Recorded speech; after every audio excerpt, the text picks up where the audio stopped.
Sampurasun Barai Cakra. Sebelum dongengnya dimulai, jangan lupa subscribe, tekan tombol lonceng, terus ditunggu juga nih like dan komen ya.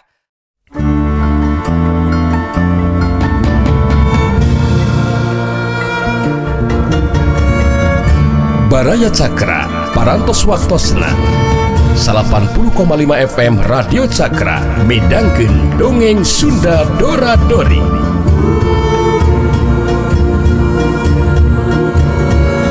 Simkuring sapara kanca ngahaturkeun wilujeng ngadangukeun.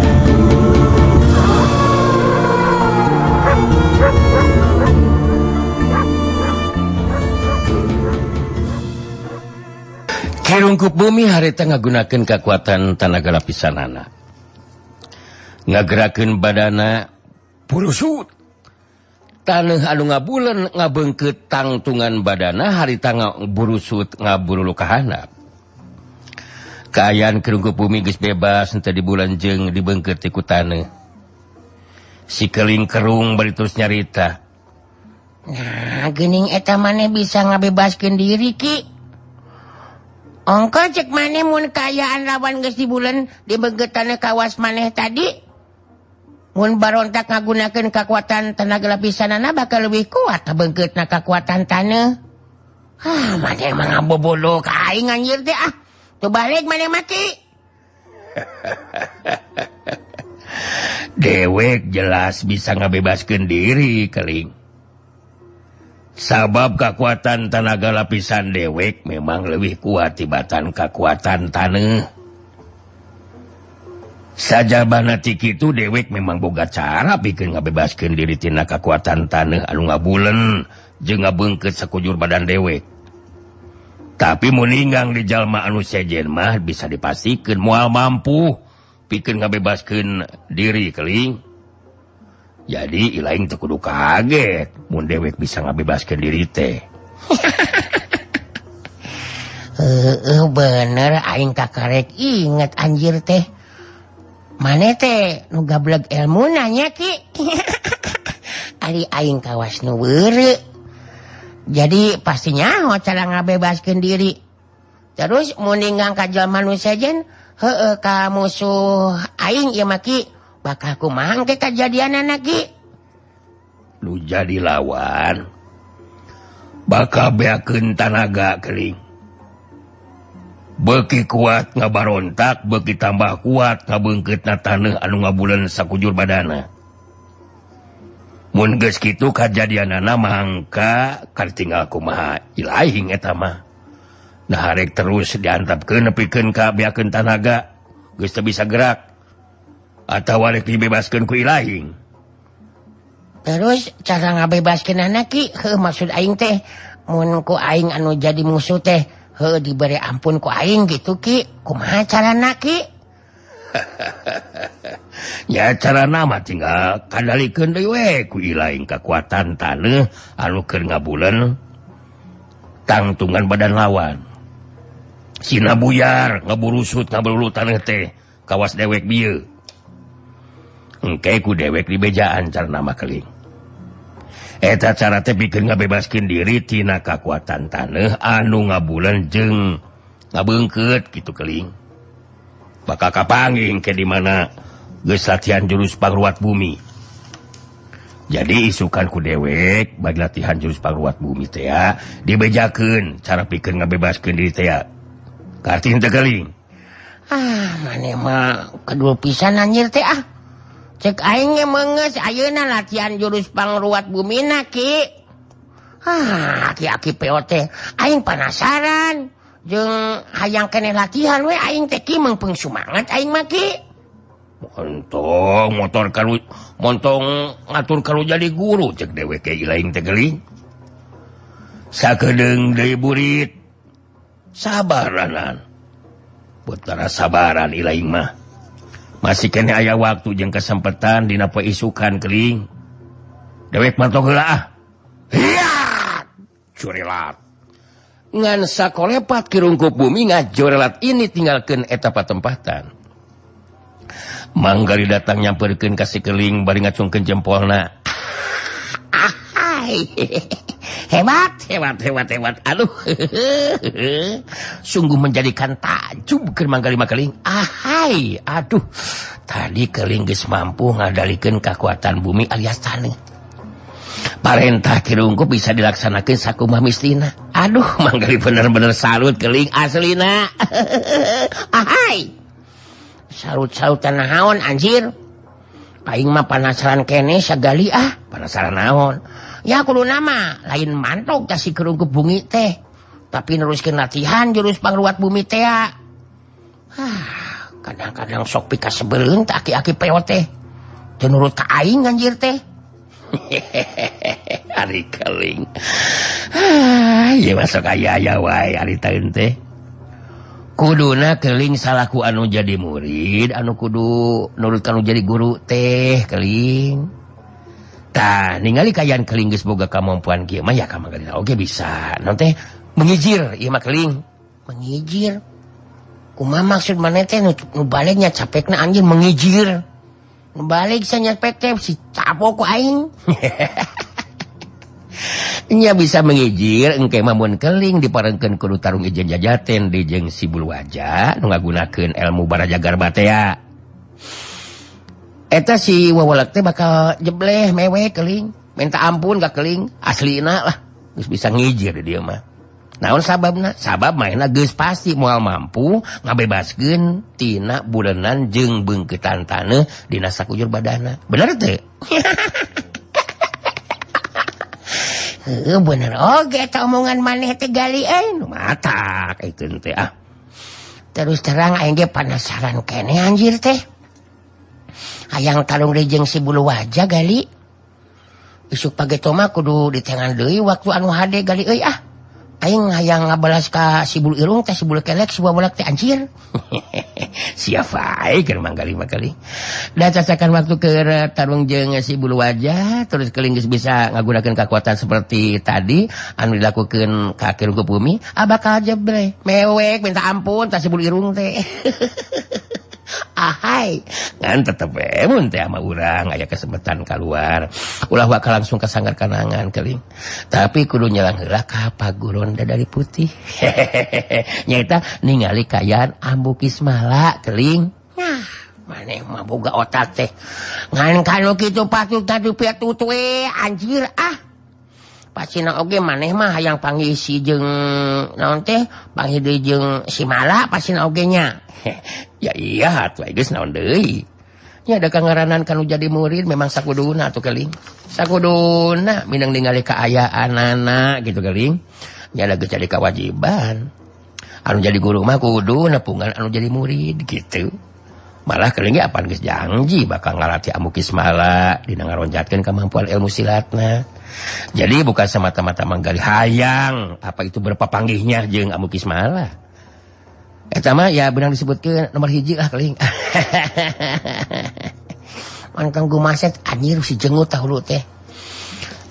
Da kitu wae jawaban maneh mah anjir. Beungeus urang mantok balik wae nama gali. Aing poe geus begug ngawasa jurus pangbur bumi. Jadi dina engke peuting aingnya kudu begug ngawasa ilmu ngukir langit teh gali euy. Iya, jelas. Kudu berhasil engke peuting keling. Sabab mun engke peuting geus berhasil nyaeta menguasai ilmu ngukir langit di Kisangga Langit, dilanjutkan peuting isukan. Untuk kemudian latihan tahap saterusna nyaeta ilmu cakakat cikikik. Ilmu naon teh? Oh nya ilmu ngarak-rak megatea keling. Gitu maksud pamikiran aing ge anjir.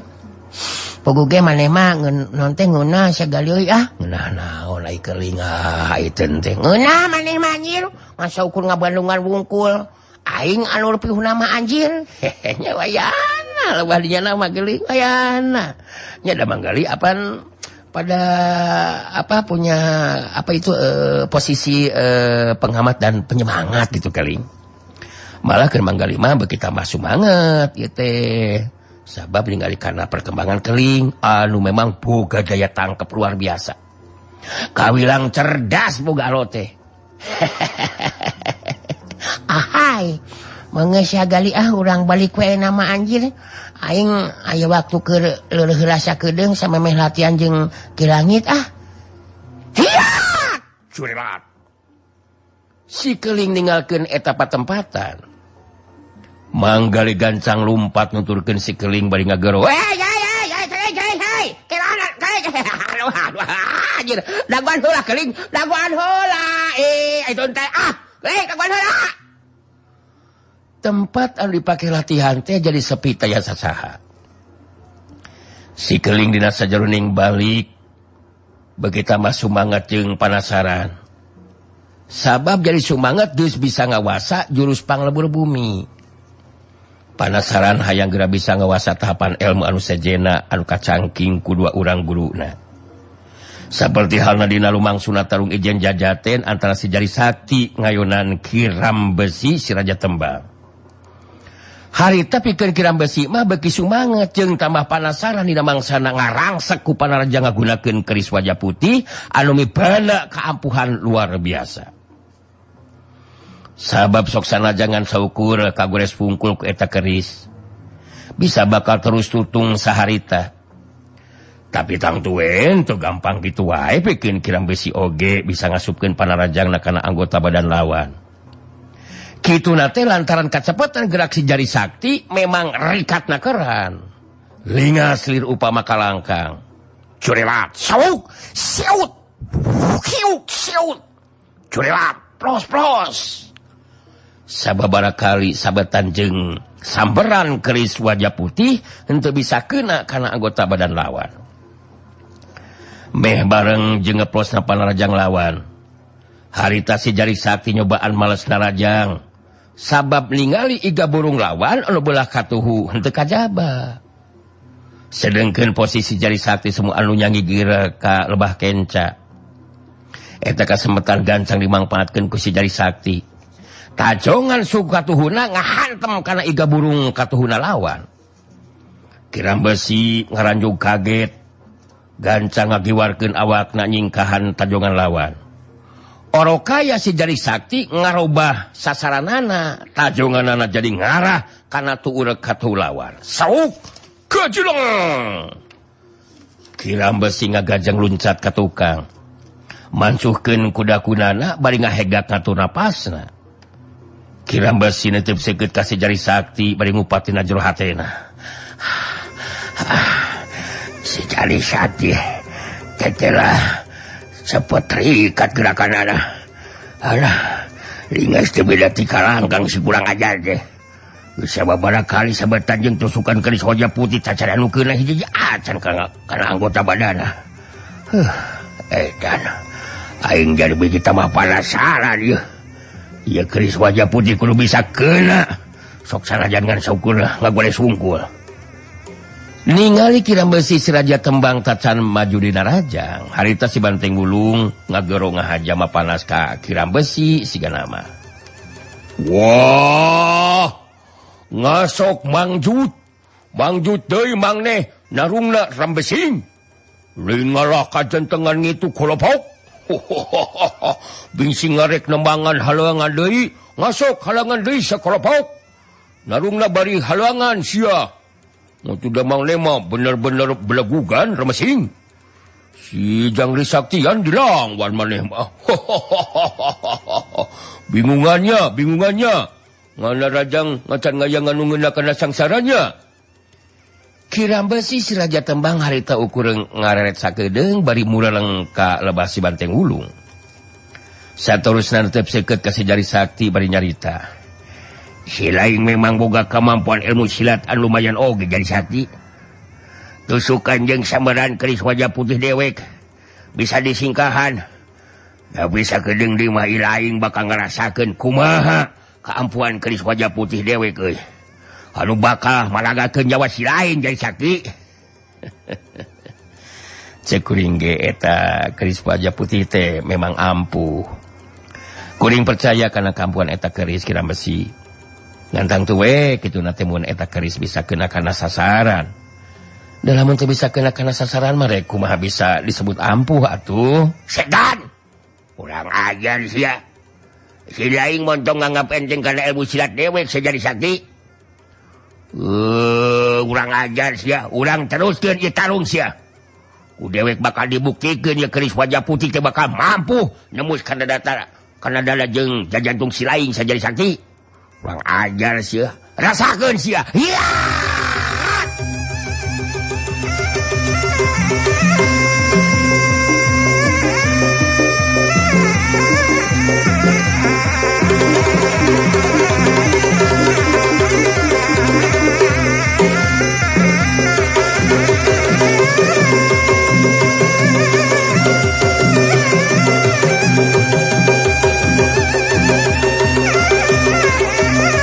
Corelat cilung kiram besi si raja tembang harita miheulaan di majuna rajang. Kacepatan gerak para rajangna jadi lebih dironjatkeun batan tadi. Siut angin sabetan jeung sameran keris wajah putih bisa matalinu kalengena. Kiram besi nakar tanaga jeung kemampuan ilmu silatna. Jurus-jurus simpenan anu arang langka digunakeun dina mangsana tarung ijen jajaten harita mah kapaksa ku digunakeun ku manehna.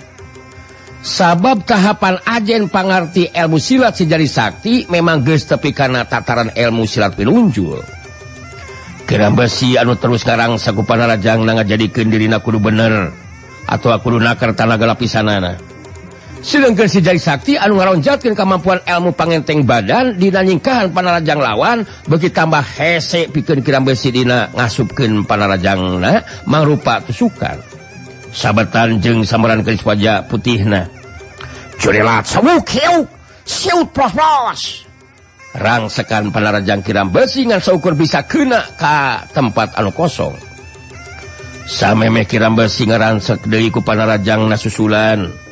Harita si jari sakti ningali kesempatan anu hade ngasupkeun panarajang balesan. Beheung anu belah kenca kiram besi harita diketik ku si jari sakti. Dina kayaan bari ngacorelat ngalayang kagigireun kencaeun badan lawan. Sok sanajan ketigan dengan kenca tapi da puguh dibarengan ku kekuatan tenaga lapisan. Teu matak aneh mun kiram besi ngagerok kaget nahan ka nyeri bari ngadaligdeug kagigir corelat kalayang cebrot tes wadaw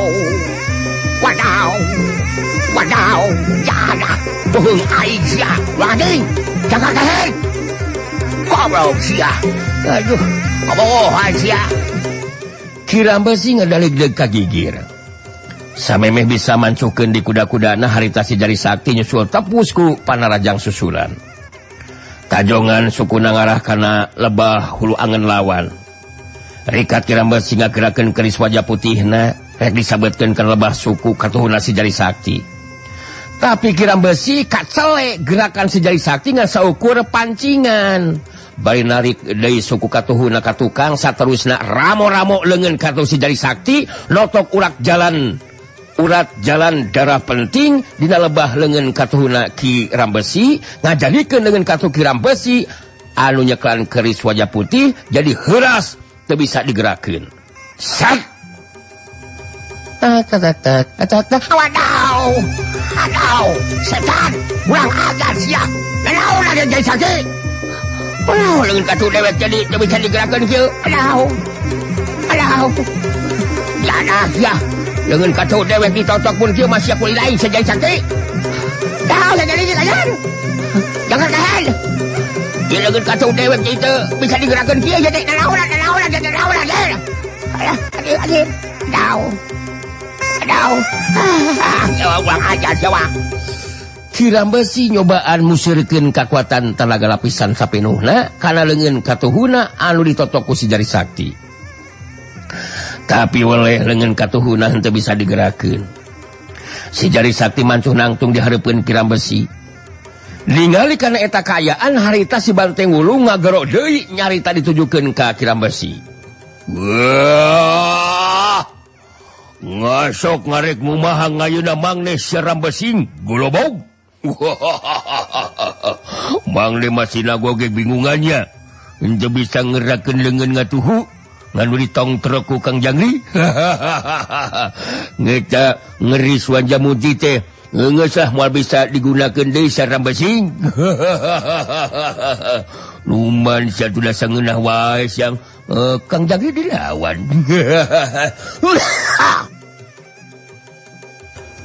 Kirambesi si Raja Tembang geus henteu malire ka si Banteng Wulung.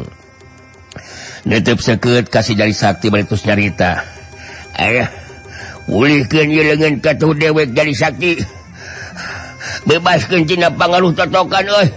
Tarungna montong ngagunakeun ilmu totok sia. Nanaon ieu teh? Andika kudu ngarti Kirambesi. Ilmu totok mangrupa bagian tina ilmu silat. Mun ayeuna eta leungeun katuh anjeun beunang ditotok terus teu bisa digerakkeun, eta mah lain salah kuring. Tapi boga Kirambesi anu lengah balanga. Antukna jadi kitu kajadianana, bohongan eta mah. Tumatak tong lengah balangah lamun tarung mah nya. Nya wayahna we tarimakeun eta mah Kirambesi. Dadah. Kurang ajar sia. Ilaing ulah waka ngarasa geus unggul sa Jari Sakti. Dewek masih kena mampu sapikeun neruskeun ieu tarung. Dewek can ngarasa eleh jajatan sia. Can ngarasa katiti pangarti ku ilaing Jari Sakti. Urang terus cai tarung kalam jalah sia. Bikin kebebeakan kitu Kirambesi. Nya ari Kirambesi masih kene penasaran mah teu naon. Ari kuring mah rek kayunan we kana karep jeung Kahayang Andika Kirambesi. Lamun memang masih kene untupan pikeun neruskeun ieu tarung.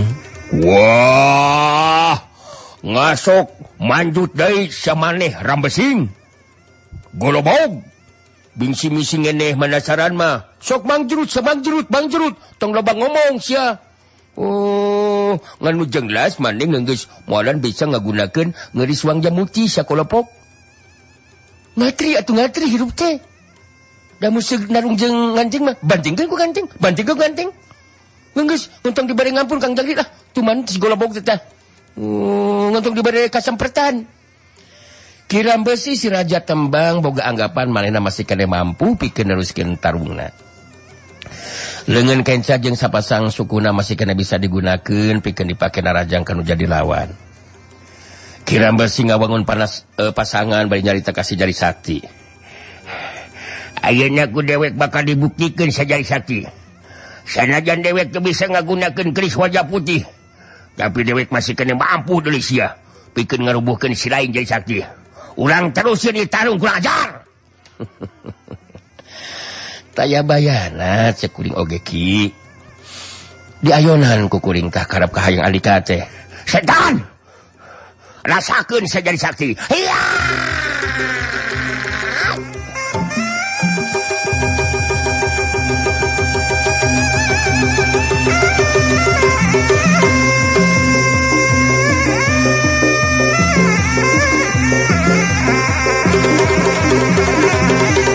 Surelat cilung Kirambesi si Raja Tembang maju dina rajang. Panarajangna nganalkeun dengan kenca jeung sapasang sukuna. Orokaya si Jari Sakti harita geus aya di pihak anu menang angin. Kangaranan anu jadi lawan geus teu bisa ngagunakeun keris wajah putih pakarang ampuhna. Tangtu we pikeun si Jari Sakti jadi leuwih gampang dina ngabandung jeung nyingkahan panarajang anu jadi lawan. Panarajang leungeun kenca nyata kenca lawan. Dia bendung ku leungeun katuh si Jari Sakti kedauk deus. Sedengkeun tajongan sungkatuhu Kirambesi teu kena kana sasaran. Sabab si Jari Sakti kaburu cingkrak ka gigir. Anu saterusna si Jari Sakti depok bari ramo leungeun katuhuna lotok pingping lawan anu belah kenca. Sabuk girak. Sak. Tek. Wadaw, wajir, wadaw, janah, ulah ajar siang abah. Suku katuh dewek ayeuna nu teu bisa digerakkeun sesetan. Suku kenca dewek ditotok deui si Jari Sakti. Kumaha ajar, jangan kehen sia. Nu anjing. Dadah ulah sedeuleuk. Kirambesi ngagero kaget bari nyobaan hayang ngagerakkeun suku kenca. Nah, anu beunang ditotok ku si Jari Sakti. Si Banteng Wulung begitu mah suka ninggalikan eta kaayaan. Gecuk ngurang oge neon si Rambesing, si Kolopok, si Golobog, si Nulang anjing.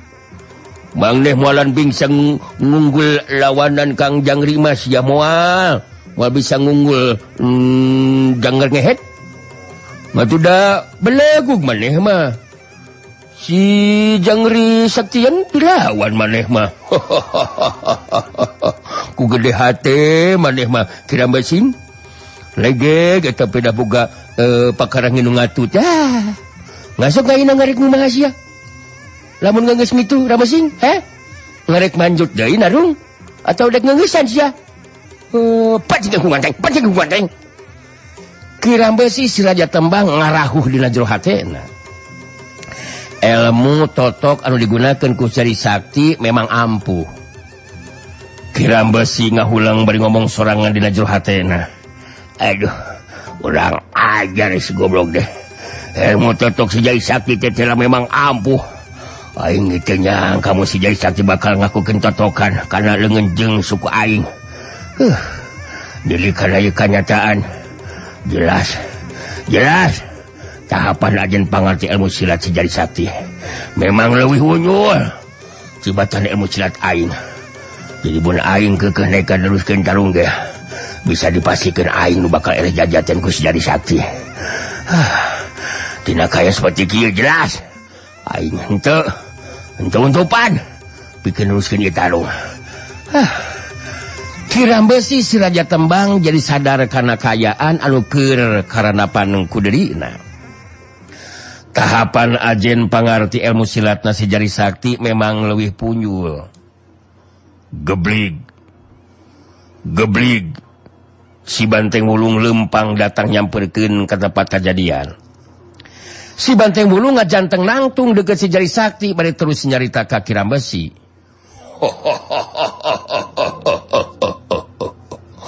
ngasuk ngarik ngumaha mang ning ayeuna Rambesi mula ngehed jangkar ngehed rek ngumaha ngayeuna mau ke nama mang ning geus moalan bingsan neruskeun ngieu narung sia golobog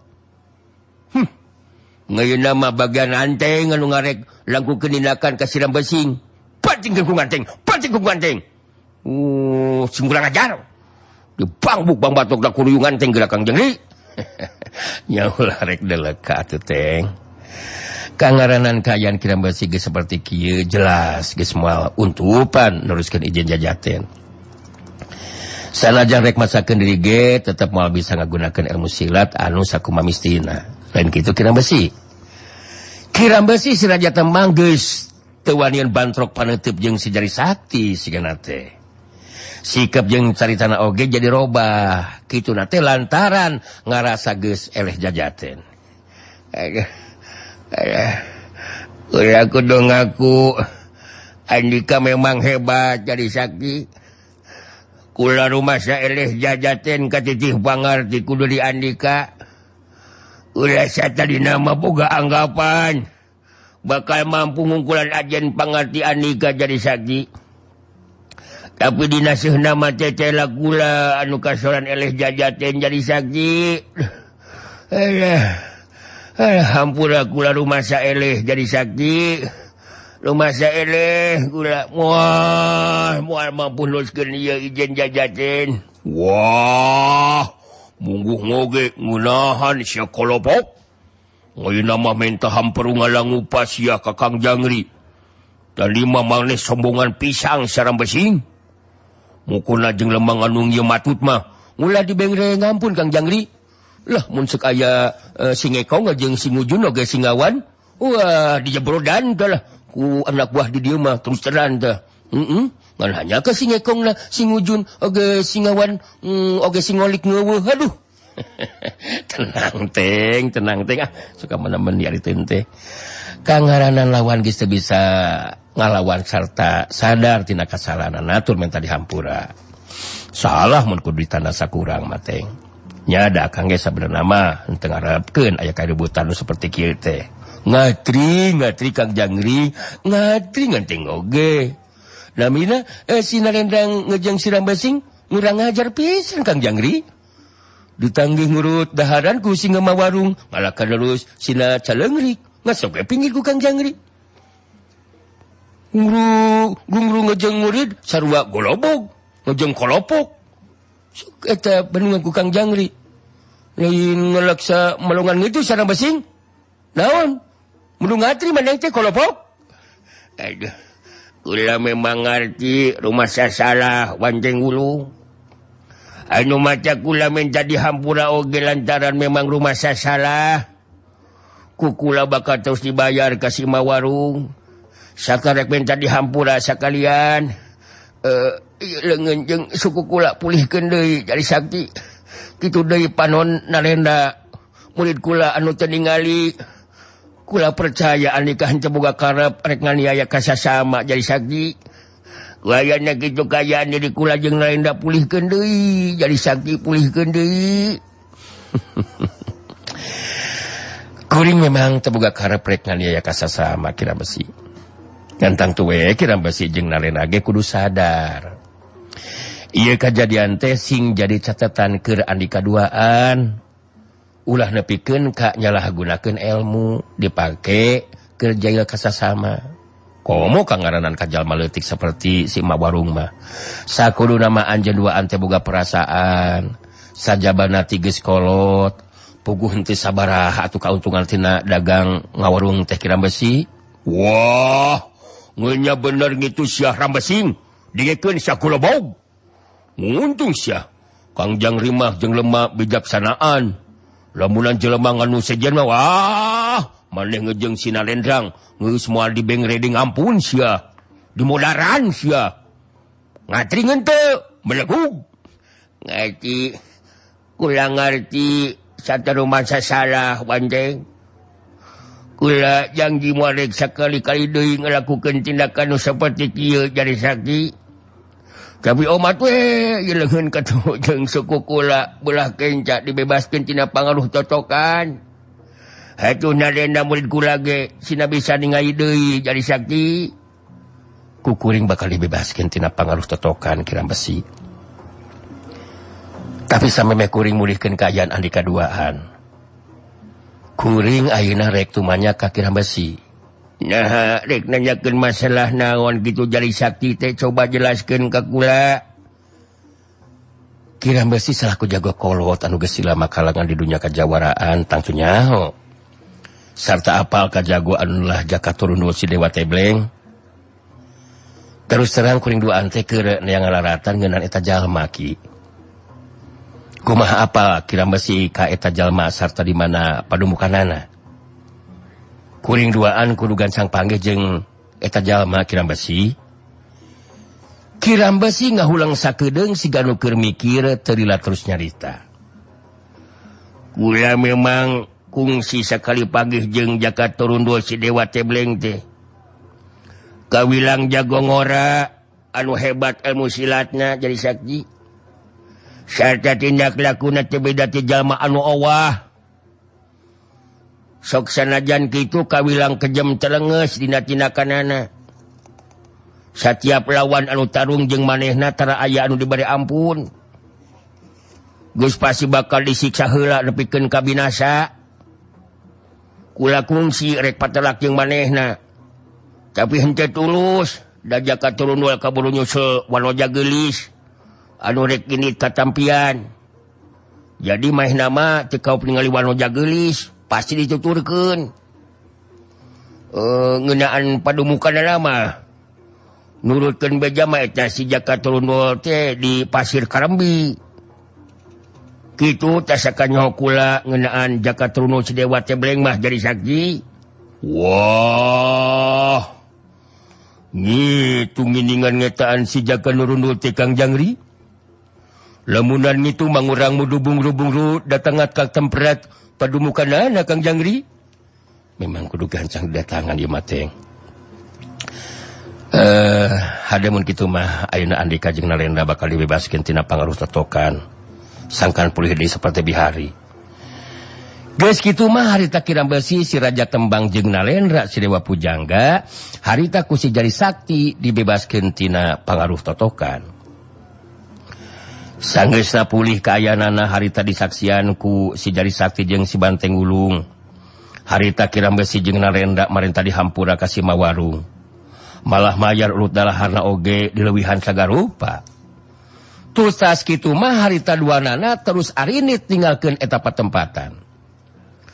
Opat urang lalaki anu keur laleureeh di warung ge harita jadi pada halormat ka si Jari Sakti jeung si Banteng Wulung.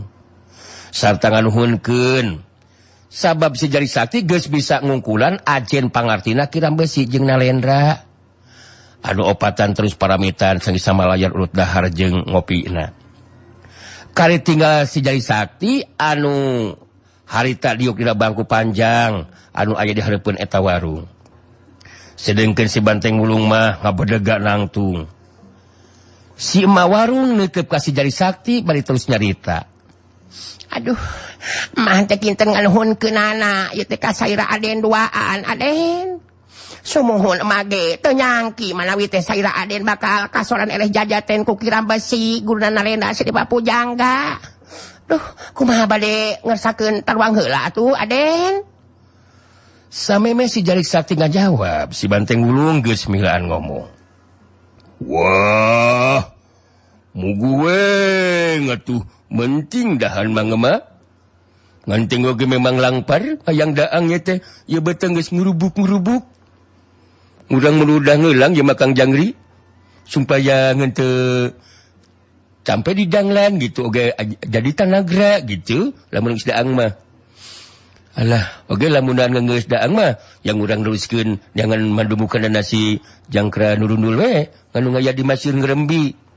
Kumaha sing emak nyaho teh eta manempratanana emak?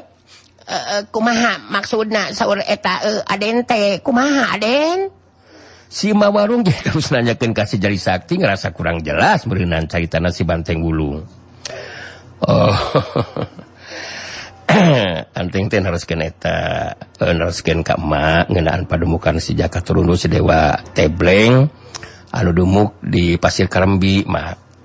Janten anteng teh naroskeun ka emak uningan teu ka eta tempat. Kitu maksudna anteng wargi abdi teh mah. Oh, janten kitunya. Aden duaan teh bade teras ngabujang ka Pasir Karambi. Atuh masih kena tebih jadi emak aden ka eta tempat teh. Mama terang ka eta tempat teh kantos diajakan ku jenatna salaki emak. Nyaeta Kang Dul Hadi. Ngalongok dulu emak anu katarajang teu damang aden. Ngeunaan lebah-lebah nama sumuhun masih kene apa mah oge. Wah, Kang beneran ngatu lamun ngitu mah. Geus henteu mudu tangnyakeun deui eta Kang Jangri eta temperatan ngasok kana mah nganteng bengreh heula ngalas daang mah. Nilu ngalas we nganteng mah nya yang ngalikeun. Moal ngrasa sakur sangalas mah. Alah. Eta langlabna dihijikeun lah, langlabna sambelna beuleu masina teh ditumprangkeun mah. Alah, ngan ieu we hanya ka teh waktosna seueur.